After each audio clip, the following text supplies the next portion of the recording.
If you could have any one wish, anything, any wish at all, what would it be? Global peace, cure disease, end hunger, a new Lamborghini, $10 million? No, you wouldn't want any of that. Why? Because one of the wishes you could ask for is more wishes.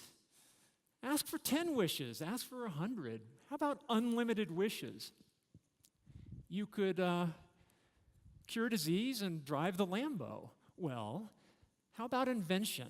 If you could invent any machine at all, what would you invent? Well, why wouldn't you invent a machine that would invent other machines? Well, Amazon has done this. Amazon has invented an invention machine. And to be clear, this is just Amazon's invention machine. There are many other models that have been and could be invented. It just happens to be ours. Now, like a Turing machine, it has an input, a purpose. It has an algorithm, which is how it works, and then it has an output. And I'll walk you through all three of these areas. One, the input is really its purpose. What is the purpose of the Amazon innovation machine? It's obsession. Obsession about what?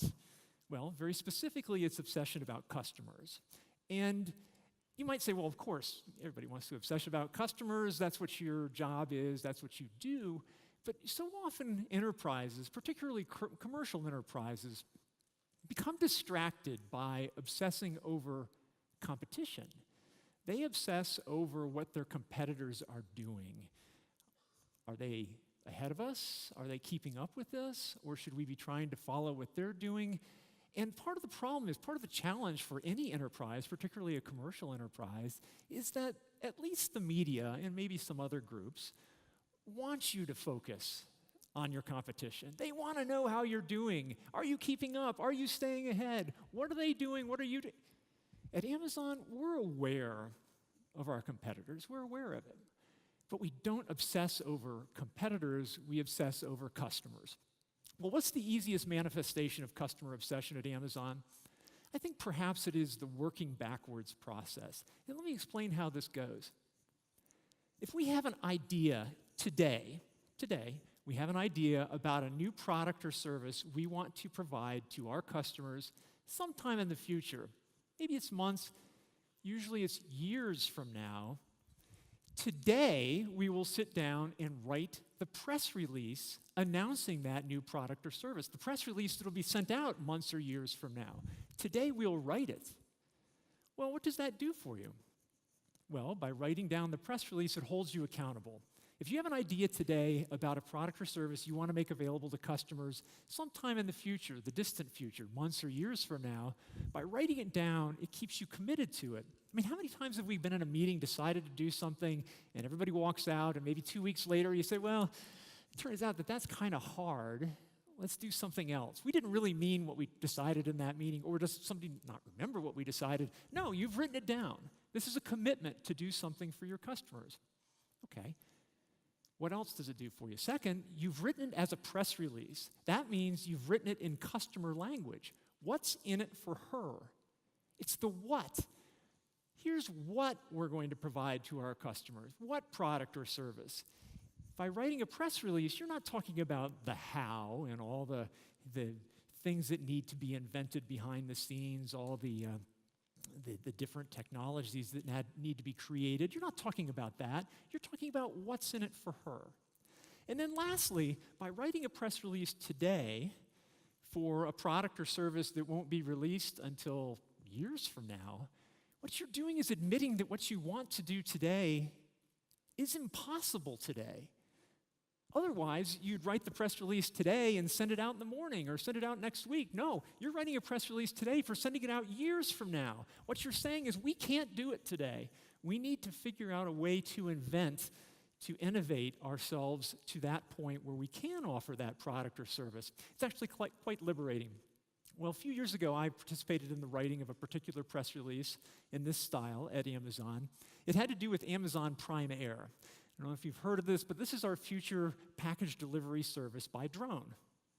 It's pretty cool. I mean, it involves autonomous flying drones. What could be cooler than that? It has propeller design is one of the issues we're facing. Battery life, range, navigation, all the intelligence that needs to go into sense and avoid technology and sensor fusion. How does a drone decide what to do when it reaches a landing point? Does it make a delivery? Does it decide not to make a delivery because it's not safe?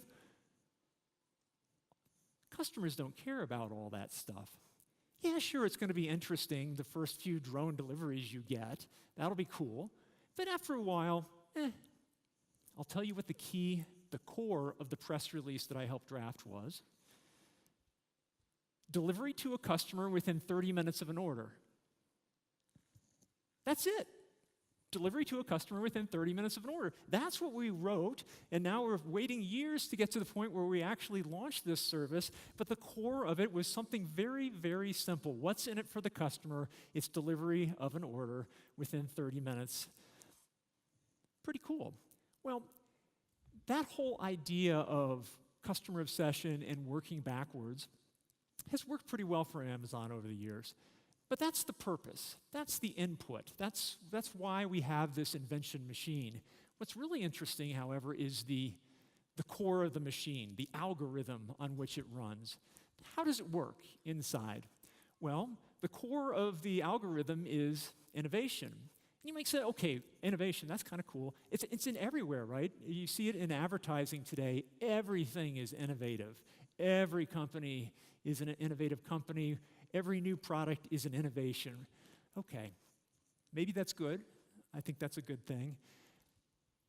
But here's the thing about innovation that is particularly difficult, which is core to the algorithm of innovation at Amazon, and that is a willingness to fail.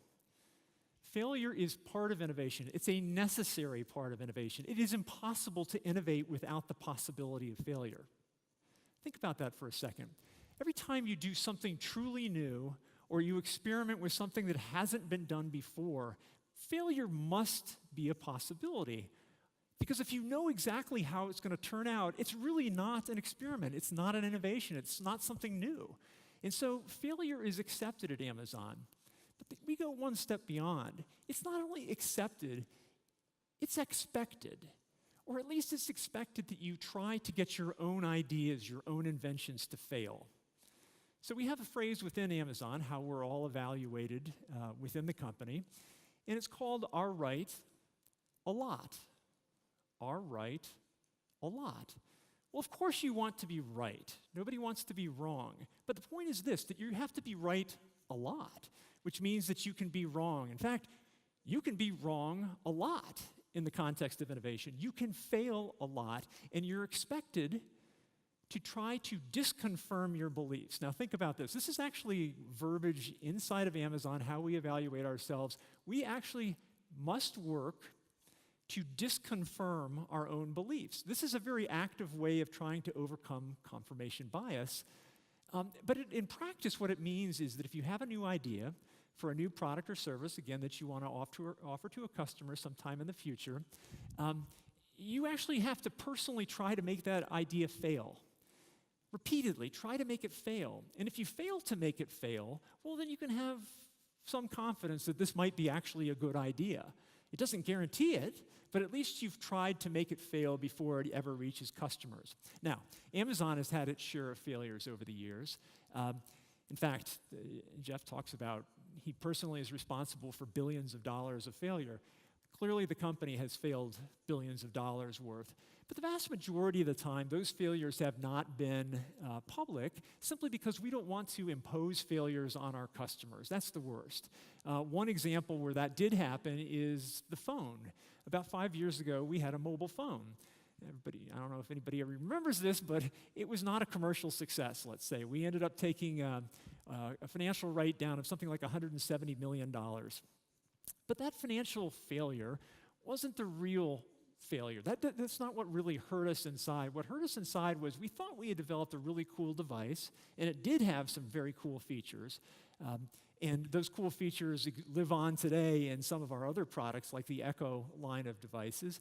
But the cool features of the phone weren't enough to convince our customers, and it was a failure. But the reason why it was painful to us Amazonians was because It was a failure that got out to customers.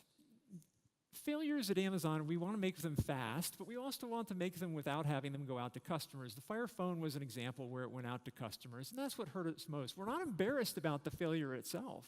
That wasn't the problem. It was rather that the phone got out to customers, and that hurt us. But this innovation idea at Amazon doesn't happen in some corner somewhere. I don't know if you know the term skunk works, but the idea is that some companies, some enterprises have special places within the enterprise that do all the innovation. That's where all the big, very smart people, big brain people are, and they all go off and innovate, and the rest of the company implements. Well, that's not true at Amazon. Amazon has now, whatever it is, something like 600,000 employees. With every single one of us, is it required at some level to be innovative, to invent, to simplify, to do things like that on behalf of our customers. And so there are different kinds of innovations for sure that occur throughout the company, but every one of us is expected to be innovative. Every one of us is expected to experiment. Every one of us is expected to try things and fail. It's okay if we fail. That's part of the innovation at Amazon. Well, in addition to that innovation focus, the one which says that we really want to try new things, we want to experiment, we don't get to feel badly about things that don't work out so long as they don't get out to customers. But this is a hard thing to accept. No one wants to be a failure to your colleague or to your boss or whatever, but you're not considered as a person to be a failure if you make failures within Amazon in the context of innovation. Again, trying to do something new and different for customers. Okay, so we've talked about the input, which is that purpose, focused, obsessed on customers. Then the algorithm, which is innovation based on willingness to experiment and fail. And lastly, what is the output of the invention machine at Amazon?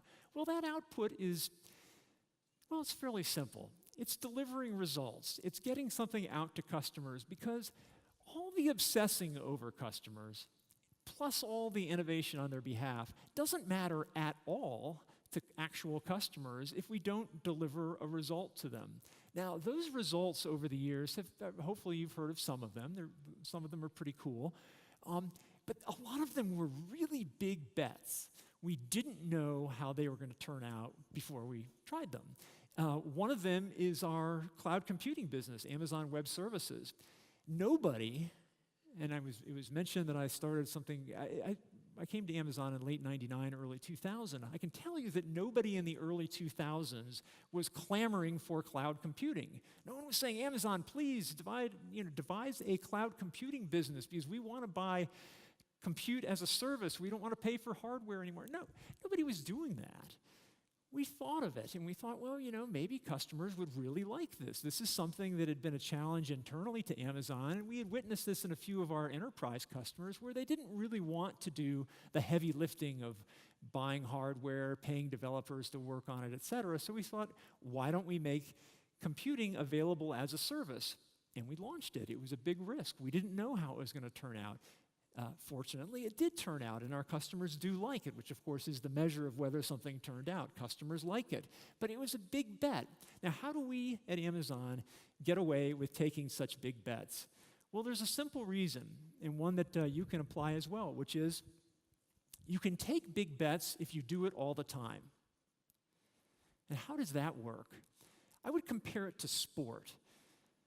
If the Bulgarian national football team plays a match against 5-year-old boys, and both sides play their hardest and they play a full regulation match, what's the final score going to be? Well, it's going to be something like 75-0. Maybe it's 100-0, something like that.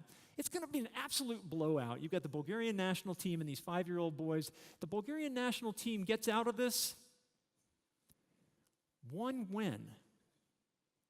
The score could be 75-0, but they only get one win out of it. That's sport. Business is not like that. Business has no upper cap on success. And so, a win can be a win. A win can be worth 10 wins. A win can be 10,000 wins. So the reason why big bets can be taken at Amazon is because we're always doing it. And every so often, we'll get that 10,000 win bet. And with those 10,000 win bets, there may only be a few of them, they pay for a lot of bets that didn't pay off. Now, the mistake a lot of enterprises make is to be successful at something, to have a great patent, a great service, a great product. They've been writing this patent or service for years, maybe even decades. And then something happens. After 2, 3, 4 decades, they've been doing a great job. Their customers are happy, they're making money, everything's good. Suddenly something changes, an external change. The environment changes, a competitor comes along with a different way of doing things, and all of a sudden, the enterprise must innovate. We got to find something quick to replace what we've been doing for 3 decades. Well, that might work. You might luck out and find something to replace that great product or service that you've been riding for decades, but most likely no. Most likely you won't. Remember, most of these innovations don't work out, and certainly working out on the scale of an entire company is unlikely. So, the idea is this: you don't wait till the last minute. Start innovating today. Take the big bets continually over time, and a few of those big payoffs will take care of a lot of losses along the way. That's Amazon's innovation, and that's the invention machine at Amazon. There are many others that are out there, I'm sure, others that could be tried, others that already are working. It just simply is Amazon's, and I'd welcome you to borrow it. Thank you very much.